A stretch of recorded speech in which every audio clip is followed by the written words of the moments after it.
안녕하세요. 오늘의 테슬라 뉴스입니다. 어제 방송에서는 일론 머스크가 발표했던 테라팩과 테슬라의 미래에 대해서 말씀드렸었는데요. 하지만 방송 직후 댓글창을 보면 어느 때보다도 차가웠던 것 같습니다. 또 미래의 장밋빛 전망만 이야기하느냐는 쓴소리도 주셨고요. 또 6년을 버텼는데 이젠 한계에 다다르셨다는 분, 이 주가가 500달러 선을 거의 터치했다가 이 400달러까지 무너지고 지루한 하락이 이어지고 있는 지금 상황에서 이 주주분들이 느끼는 피로감은 충분히 이해할 수 있을 것 같습니다. 자, 당장 내일 수익이 급한데 우주에 데이터 센터를 짓는다라는 이야기가 얼마나 또 멀고 황당하게 들리셨을지 충분히 이해가 가는데요. 아마 오늘 장이 열리기 전 견디다 못하고 손절하신 분들도 많이 계실 것 같습니다. 심지어 어제 방송에서 공장에 회사 이름 3개를 같이 써놨다고 합병이라고 말하며 그럴 리 없다라고 말씀하시는 분도 있었는데, 놀랍게도 월가에서는 게리 블랙 같은 사람들이 지금 테슬라와 스페이스X가 합병을 하게 된다면 주당 가치가 25% 이상 희석될 것이다라며 앞다투어 공포를 경고하고 있습니다.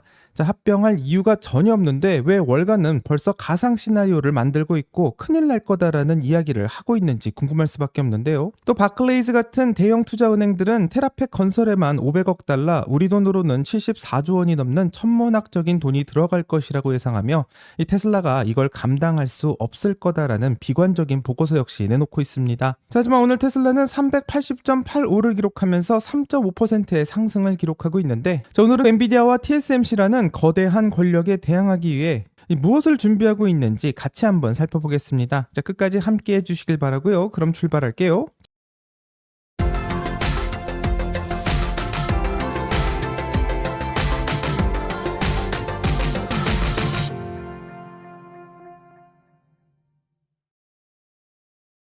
자, 간단한 테슬라 뉴스부터 확인해 본다면 텍사스 기가팩토리의 공장 내부에 일반적인 부품 박스라기에는 좀 큰 목재 프레임이 포착되고 있습니다. 이 사진은 드론 전문가인 조 태그마이어가 촬영을 했고요. 이 푸른 비닐로 꽁꽁 쌓인 의문의 차량 한 대가 담겨 있는 것 같습니다. 자, 주니퍼라고 하기에는 차체 실루엣이 확연히 다른 것 같고, 특히 뒷부분에 이 유리와 루프 라인이 기존의 모델 Y보다는 훨씬 더 길게 뒤로 쭉 뻗어 있는 것을 볼 수 있습니다. 자, 많은 사람들은 이를 중국에서 먼저 성공을 거둔 모델 Y L, 이 휠베이스가 연장된 모델로 확신하고 있는 상황인데요. 실제로 이 차량의 부품이 기가 텍사스에 도착하고 있다는 것은 테스트 이상의 의미를 가질 수 있습니다. 자, 이번에 포착된 모델 YL은 기존의 모델 Y와 비교해서 휠베이스가 5.9인치 정도 더 길어졌고 전체 길이가 7인치 정도 늘어났는데, 이 여유 공간은 뒷좌석을 넓히는 데 그치지 않고 실내 구조 역시 완전히 바꿨으며 2열의 캡틴 시트를 적용해 3열로의 접근성을 획기적으로 개선했고 성인이 앉기에도 충분한 레그룸을 확보했다고 합니다. 자, 여기에 16인치 대형 중앙 터치 스크린과 업그레이드된 19개의 오디오 시스템,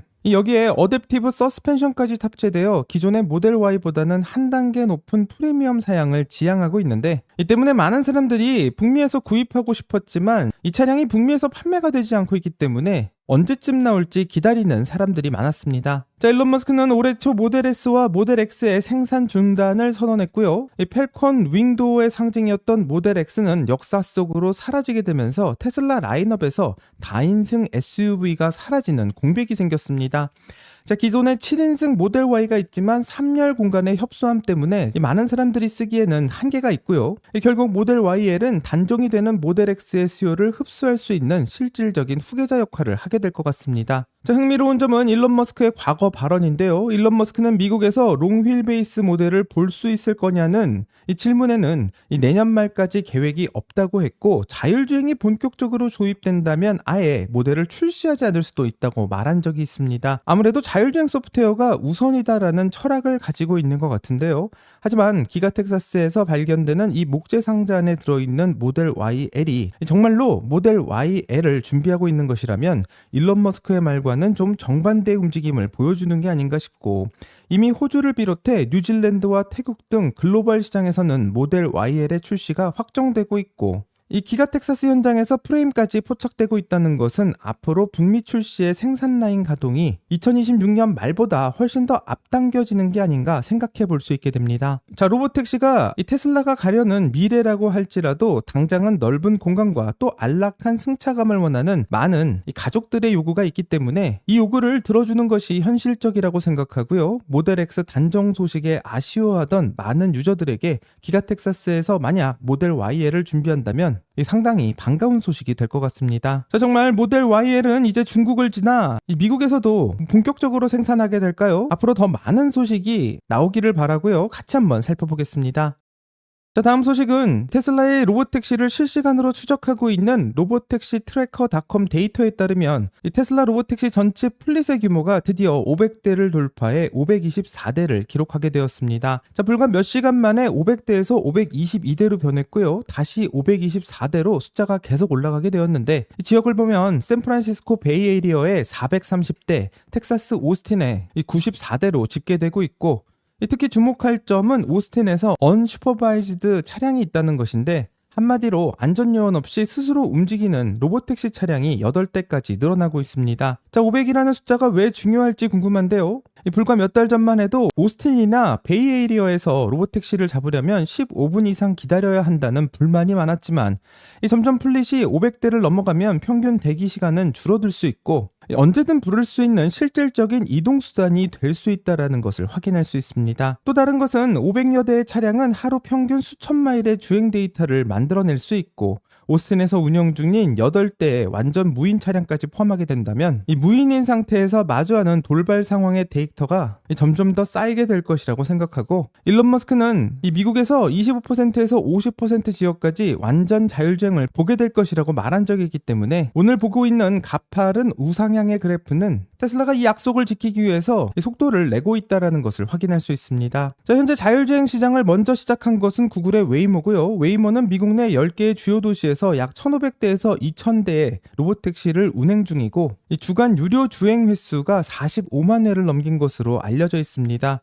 이 수치상으로 보면 웨이모가 테슬라보다 약 4배 정도 앞서 있는 것처럼 보이지만, 이 결정적인 차이는 확장 속도에 있다고 생각하고, 웨이모는 지난 10년이 넘는 시간 동안 지도를 기반으로 천천히 서비스 지역을 넓히고 있다면, 테슬라는 몇 달 만에 500대의 고지를 점령하고 있고 현재 무서운 침투력으로 추격하고 있는 상황입니다. 자, 많은 사람들은 웨이모에 비해서 테슬라의 로보택시가 아직 갈 길이 멀다고 비난하기도 하지만, 현재 이 그래프를 보게 된다면 올라가는 상승세가 가파르다는 것을 알 수 있고요. 앞으로 500대에서 1000대로 가는 그 속도는 0에서 500까지 왔던 속도보다 훨씬 더 빠를 수 있다는 것을 확인할 수 있습니다. 재미있게도 알크인베스트의 타샤 키니는 테슬라의 진짜 돈이 되는 사업이 무엇인지 밝히고 있어서 화제가 되고 있는데요. 그럼 ARK에서 올린 영상 같이 한번 확인해 보겠습니다.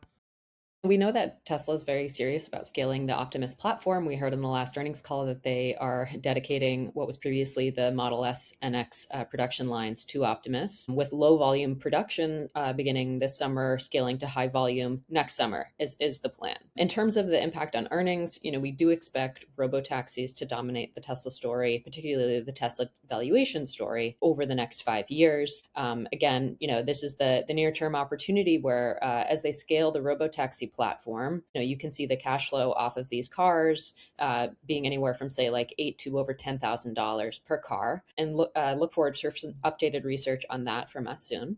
So this will totally change the Tesla business model, and we think will be very profitable for Tesla, turning what were hardware margins into software-like margins for the majority of the company. So Optimus, Akash on our team has done some great work suggesting that we think it could be human proficient on a task basis, or human equivalent by late 2028. That is later than what Elon Musk's plans. So you can think again, they plan to increase the task and the proficiency of Optimus in the next 5 years. But just because we think that robotaxis are such a huge opportunity here, we think the global TAM could be over $10 trillion in terms of revenue. That is what we expect to dominate the next 5 years. 자, 영상을 다 봤는데 ARK 인베스트에서 말하고 있는 것은 두 가지로 요약할 수 있습니다. 첫째, 로보택시는 한 대당 1만 달러의 현금 흐름을 창출할 수 있다는 것인데요. ARK는 로보택시의 플랫폼이 본격화된다면 연간 8,000달러에서 1만 달러의 수익을 올릴 수 있는 것으로 예상하고 있고, 이렇게 되면 테슬라는 하드웨어의 제조사가 아닌 실제로 생산한 차들이 매년 순수익을 올릴 수 있는 소프트웨어 마진 창출 기업으로 바꿀 수 있다는 것을 의미하고 있습니다. ARK는 글로벌 로보택시 시장의 전체 잠재 시장이 10조 달러라고 예상하고 있는데요. 테슬라가 이 거대한 시장을 지배하게 된다면 향후 5년 동안 테슬라의 기업 가치를 결정질 수 있는 이 핵심 스토리가 로보택시 점유율로 바뀌게 되고, ARK에서는 이 부분을 영상을 통해서 강조하고 있습니다. 자, 과연 테슬라는 얼마나 더 빠르게 로보택시를 출시하고 또 사이버캡을 오스틴에 출시할지가 기대되고요. 언제쯤 테슬라가 1000대를 넘어가게 될지 같이 한번 기다려보겠습니다.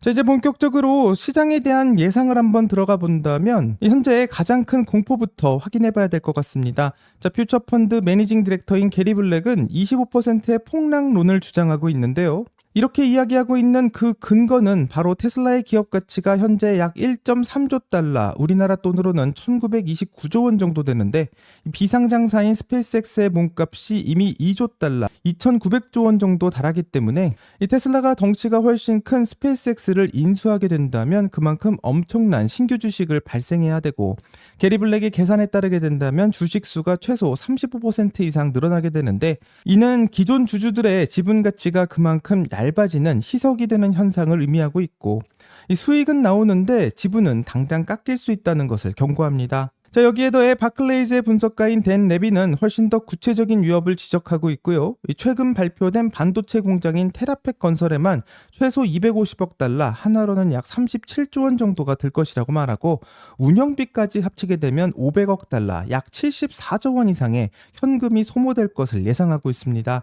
자, 바클레이즈의 경고를 요약하게 된다면 테슬라 혼자 이 돈을 다 쓰게 된다면 이 재무제표는 훨씬 더 힘들어질 것을 예고하고 있는데요. 이 과거 GM이나 타임워너 같은 거대한 기업들이 무리한 합병 후 몸집은 불어났지만 수익성은 악화되어서 이 주가가 하락했던 사례들을 말하며, 만약 테슬라와 스페이스X가 합병하게 된다면 이런 똑같은 실수를 반복하게 될 것이라고 말합니다.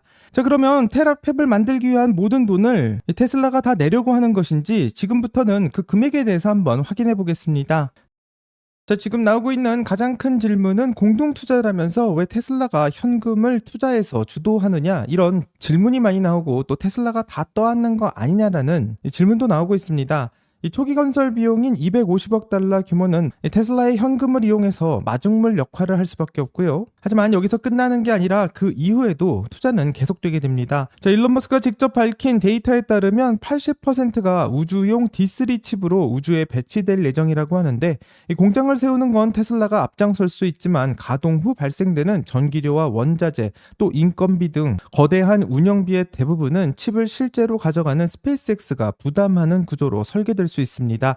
자, 쉽게 말해 테슬라는 테라팹의 건물주가 되고 스페이스X가 월세를 내는 구조가 될 것 같은데, 이 스페이스X는 올해 6월쯤 IPO를 준비 중이다라는 소식이 나오고 있고 500억 달러 규모의 자금을 조달할 수도 있다는 전망도 나오고 있습니다. 테슬라가 지금 투입하고 있는 돈은 상장 전 투입하고 있는 금액에 가깝고, 상장 후에는 스페이스X의 자본이 이 테라팹의 지분 부담이나 운영비로 들어오면서 앞으로 테슬라의 실제 부담은 크게 줄어들 가능성이 나오고 있습니다. 자, 미 연방거래위원회인 FTC에 제출된 서류에 따르게 된다면 테슬라는 xAI에 투자했던 20억 달러, 하나로는 약 3조 원에 가까운 돈이 xAI와 스페이스X의 합병 과정에서 스페이스X의 지분으로 전환되었다라는 것을 알려주고 있습니다. 중요한 건 이것이 바로 공시라는 것이고요. 일론 머스크가 몰래 장부를 바꾼 게 아니라 미국 정부의 감시 아래 이 거래를 투명하게 보고했다는 뜻으로 해석할 수 있습니다. 블룸버그는 이 내용을 보도하면서 테슬라와 스페이스X의 재무적인 연결을 공식화한 결정적인 수라고 평가하고 있는데요. 이 스페이스X의 몸값이 최근 IPO의 기대감 속에서 1.5조 달러에서 1.75조 달러의 수준으로 평가받고 있는 상황인데, 테슬라가 현재 확보한 스페이스X의 지분은 1% 미만, 일부에서는 0.1% 수준으로 보고 있습니다.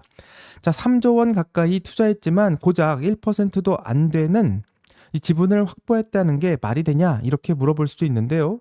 이 많은 사람들은 이 부분을 전략적인 교두보로 보고 있고, 상장사인 테슬라가 비상장사인 스페이스X와 대규모로 자본을 썼거나 공동 프로젝트를 진행하게 되면 이 법적으로 관계가 명확히 증명되어야 하는데, 이 블룸버그가 지적하고 있는 대로 FTC의 공시는 테슬라를 스페이스X의 공식 주주로 만들어주고 있는 결정이고, 이제 테슬라가 테라팹 같은 거대한 프로젝트에 돈이 투입된다고 해도 이미 지분을 나눈 전략적 파트너에게 이 투자가 되는 것이기 때문에 최소한의 명분이 생기게 되었습니다. 자, 하지만 여기서 중요한 경고가 나오는데, 있는데요. 게리 블랙은 X의 포스트를 통해서 테슬라가 스페이스X를 같은 규모로 인수 합병할 경우 테슬라는 100배의 멀티플을, 스페이스X는 200배의 멀티플로 평가받고 있는데, 이 둘이 합쳐지게 된다면 보통 낮은 쪽의 멀티플로 평가받게 되고, 그래서 테슬라 주주들의 가치가 20에서 25% 정도 줄어들 가능성이 크다고 말하고 있습니다. 그는 이 현상을 복합 기업 할인이라고 부르고 있는데, 쉽게 말해서 두 회사가 합쳐지게 된다면 각각 따로 있을 때보다 전체의 가치가 깎이는 현상이 나타날 것이라고 말하고, 이것은 문제를 찾는 해결책이라며 테슬라 주주에게 희석이 너무 크다고 강하게 비판하고 있습니다. 결국 스페이스X에 테슬라가 발을 담그고 있다는 점은 분명한 기회가 될 수도 있지만, 테슬라의 현금이 우주 인프라와 AI 칩 건설에 더 많이 동원될 수 있다는 점은 무거운 리스크로 작용할 수도 있고, 이 시장은 테슬라와 스페이스X의 결합의 가능성에 기대를 하고 있기도 하지만 전문가들은 재무적 부담에 대한 경고도 나오고 있는 상황입니다.